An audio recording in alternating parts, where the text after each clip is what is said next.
want to bring up, if it's appropriate, Mr. Chairman, at the last meeting that we had in Sacramento, I had asked Council to please provide us with what steps might be taken by Phase 2 projects to step into the shoes of perhaps failed Phase 1 sectors, so that we can begin, for example, if we get to the point where along the peninsula we just cannot make headway, that we can begin to redirect funds to places such as the San Diego-Los Angeles corridor, which is, as we all know, the second busiest Amtrak corridor in the nation, and has the proven ridership and has the more welcoming attitude towards this.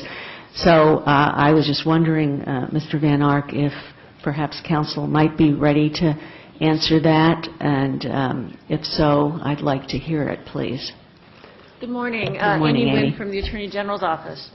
I would point everyone to the Bond Act and to Section 2704.04B3 of the Streets and Highways Code.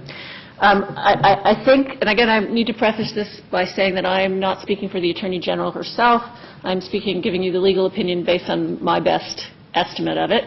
But that provides, and I think the section says that upon a finding by the authority that expenditure of bond proceeds for capital costs in quarters other than Phase 1 would advance construction of the system as a whole, you have to meet all the criteria that's required for Phase 1. You have to meet the design requirements. You have to have the funding. You have to have, et cetera.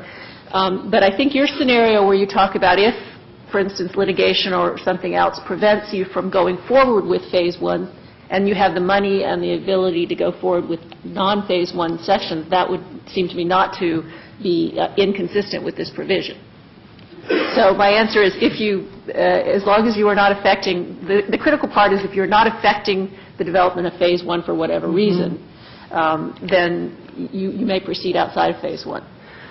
So in other words, the Phase 2 sectors, the Sacramento, Merced, San Diego, Los Angeles, they can begin to prepare to see if they could step into the shoes of a Phase 1 segment that might jeopardize the advancement of the project. They can do that, certainly. What do we need to do to make appropriate findings to allow that to happen? Well, I don't know that at this point we can commit funding to determine whether, or use bond proceeds to determine whether we can go outside of Phase 1 at this point. I think that would be premature. However, I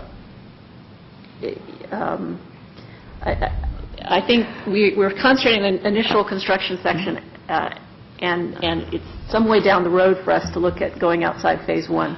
I'm not sure I'm answering. Well, Amy, what if these segments are using their own money to get themselves prepared? All right, so we're not using bond proceeds or, in any way in violation of Prop 1A.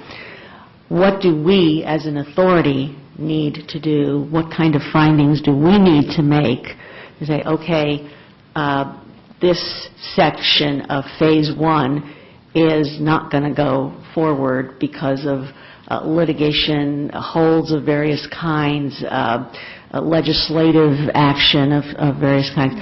So we now declare this portion of Phase 1 not moving forward, and we will substitute X part of Phase 2, whether it's Sacramento, Merced, or San Diego, Los Angeles. What are the steps that we have to take? Well, I think there's really only one step. I mean, you have to do all the research and the work and finding everything out, which, again, couldn't be supported with bond funds, or probably could not be supported with bond funds. But then you have to satisfy this provision that I just cited, which is that you have to show that, one, you have the money and the resources and the environmental studies to meet all the requirements to go forward with building any piece of construction of the project. And then two, which I think is the critical one, you have to show that it will not affect the construction of Phase 1. But I think you do that in one step. The board decides that.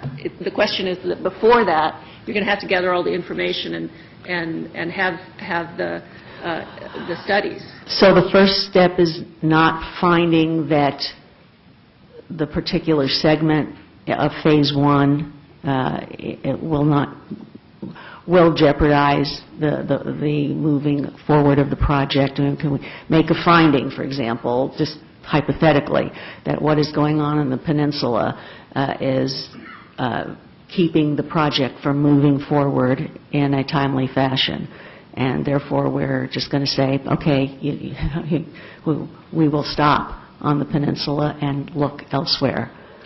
I think you have to meet all these requirements, so it doesn't really matter if you do, you have to meet all of them at the time that you are going to commit any bond funds outside Phase 1.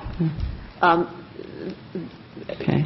Well, I don't want to belabor it. I'd like to see a copy of all of that, if I may, if I can get it from you. I'd like to take a look at it and sort of begin to see where we need to go on that. Okay. I'll try to do that for you. Thank you. I think Dan had Whoops. Mr. Richard. Thank you, Mr. Chairman. Excuse me, Counsel.